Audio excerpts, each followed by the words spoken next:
You know, I want to start today by saying something that might feel a little uncomfortable at first. And I say this with genuine respect for everything you're probably already doing to take care of yourself. If you're over 70 and watching this, chances are you're someone who tries hard. You show up for your doctor's appointments.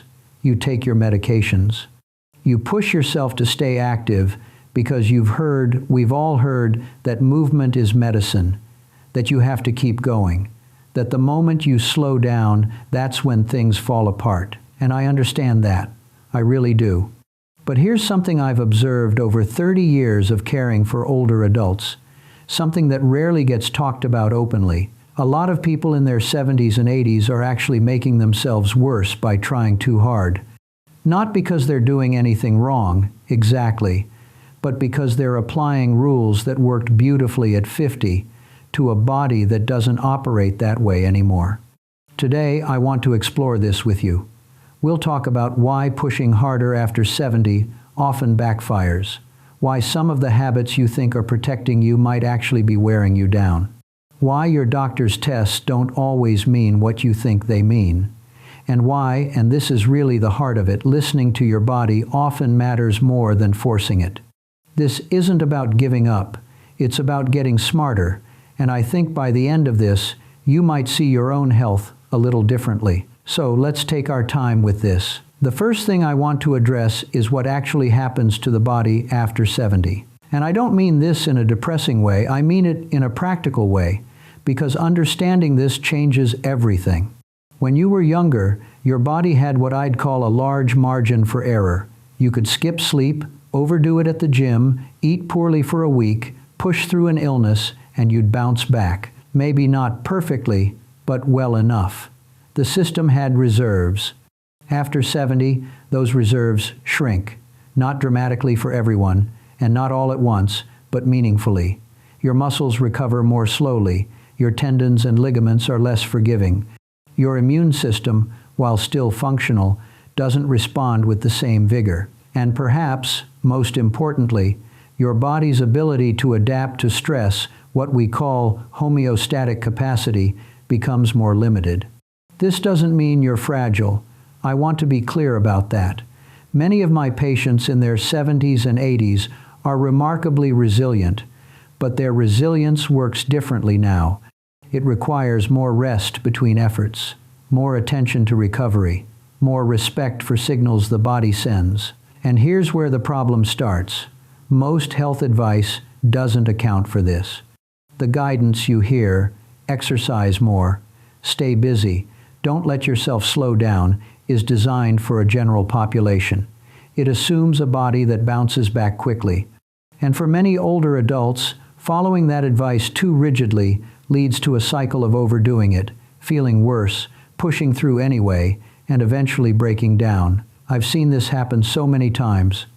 Let me tell you about a patient I'll call Richard.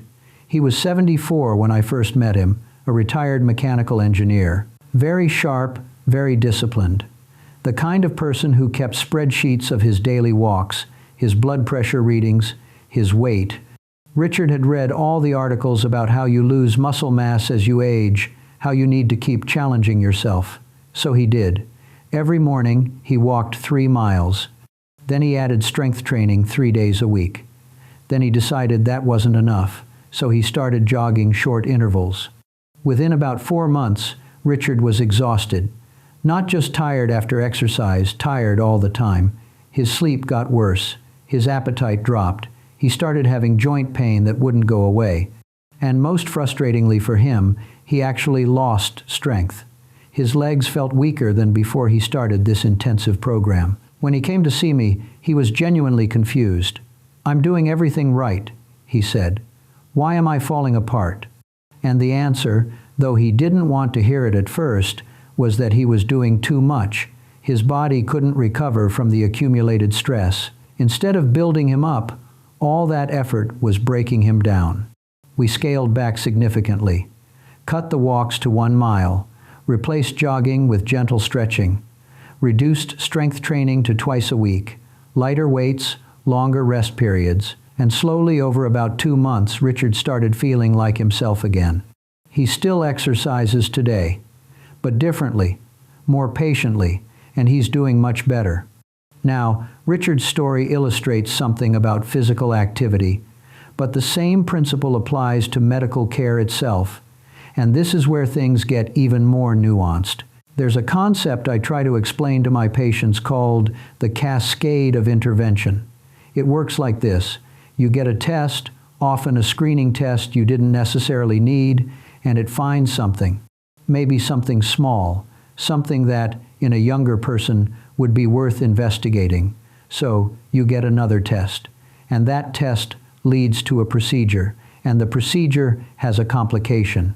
And suddenly, you're in a hospital, dealing with problems you didn't have before the first test. I'm not saying all testing is bad. That would be absurd. Testing saves lives, absolutely. But after 70, the calculation changes. The likelihood that a screening test will find something that genuinely needs treatment goes down, while the likelihood of false positives, incidental findings, and unnecessary procedures goes up. I had a patient, I'll call her Dorothy, who was 81, healthy, active, still gardening and traveling to see her grandchildren. Her previous doctor had ordered a CT scan for a minor complaint, and the scan incidentally found a small nodule on her lung. Probably nothing, almost certainly nothing, statistically speaking. But once you see something, you can't unsee it. So there were more scans, every 3 months, then every 6 months. Each time, Dorothy would spend weeks worrying. The nodule never changed. It never grew. It was, as I suspected, benign and insignificant. But that year of surveillance took something from her. She told me later that she spent most of that year afraid of cancer, afraid of dying, unable to enjoy her life fully because she was waiting for the next scan. Was the initial test wrong? Not exactly. But was it necessary? Looking back, probably not. And the emotional cost, the anxiety, the disruption to her peace of mind that was very real, even though nothing was ever actually wrong with her. This is what I mean by forcing the body medically.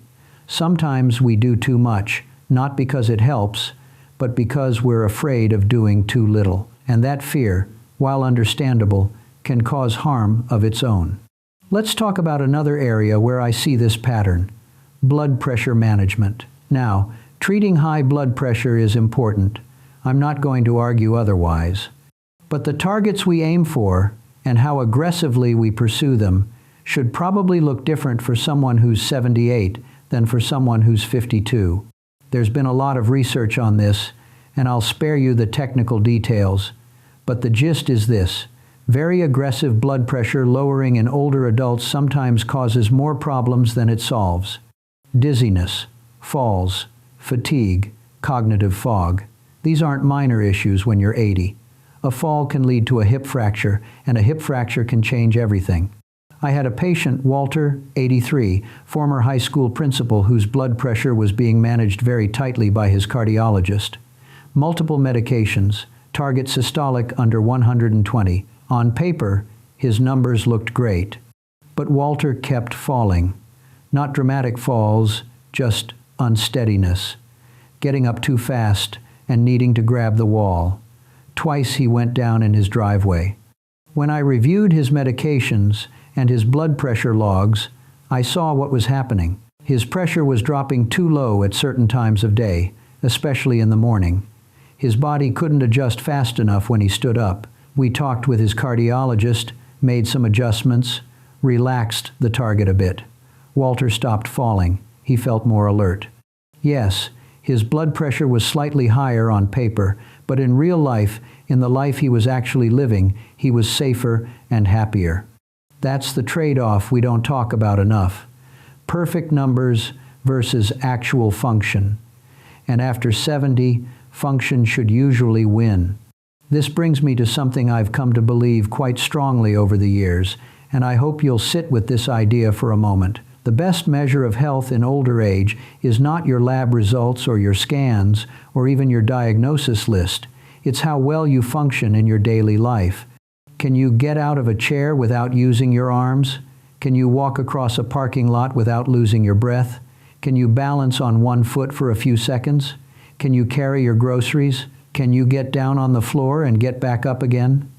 These simple abilities, what we call functional capacity, predict your future health better than almost any test I can order, better than cholesterol levels, better than blood pressure numbers, better than most imaging studies.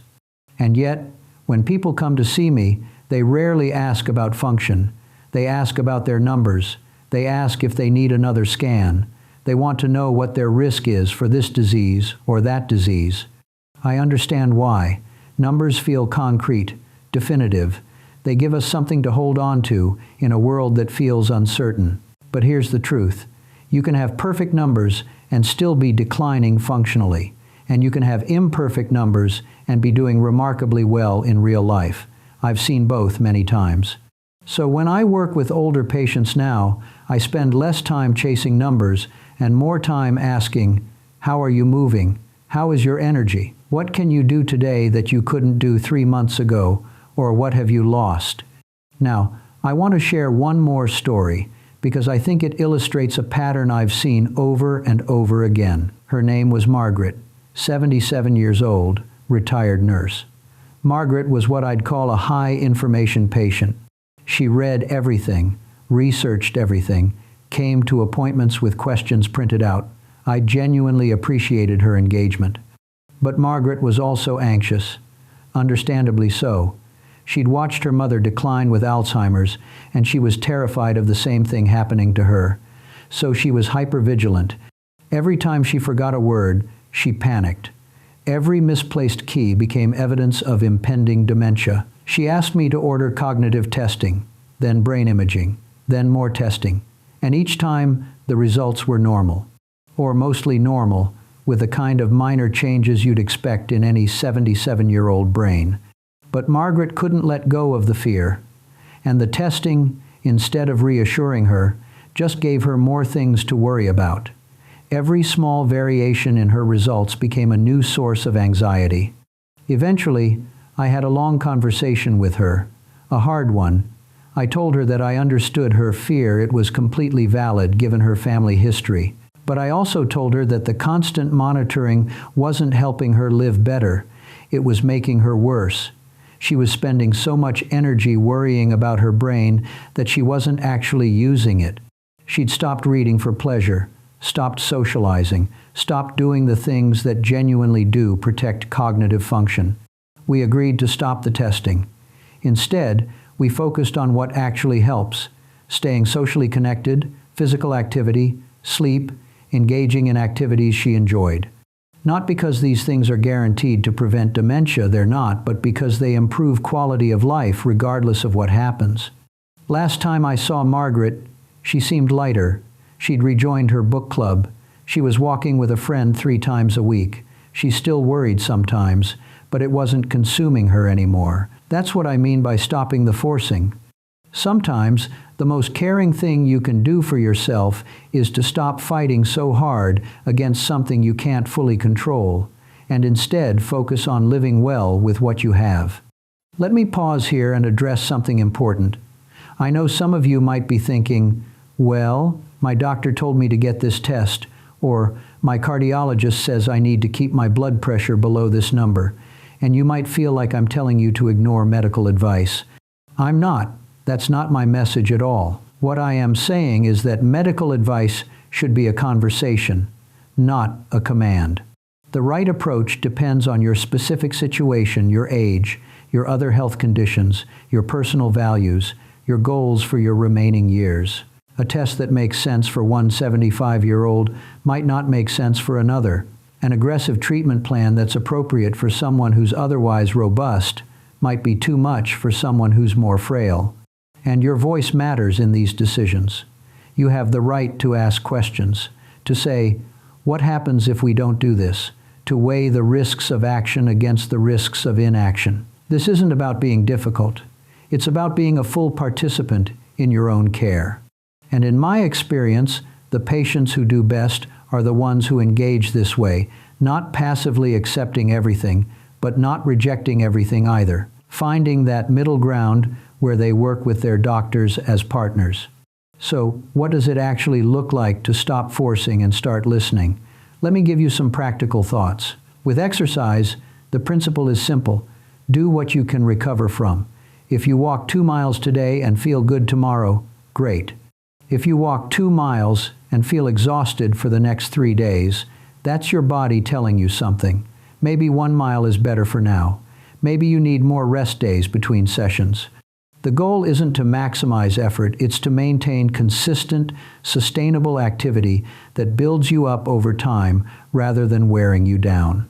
With medical testing, ask the purpose. What are we looking for? What will we do with the results? What are the risks of the test itself? These aren't impertinent questions. They're exactly the questions you should be asking. If your doctor can't explain clearly why a test is needed and what it will change, it's okay to push back. With medications, review them regularly. Every medication has side effects. Some of those side effects become more pronounced with age. If you're taking multiple medications, the interactions between them can cause problems of their own. Ask your doctor, do I still need all of these? Are any of them causing more trouble than they're worth? With your daily life, pay attention to energy. Not just whether you're tired, but how you feel after different activities. Some things drain you, some things replenish you. As you get older, you may need to be more intentional about protecting your energy for the things that matter most. And this brings me to something I want to say about the emotional side of all this. Getting older is hard. I don't want to pretend otherwise. There are losses of friends, of abilities, of roles that used to define you.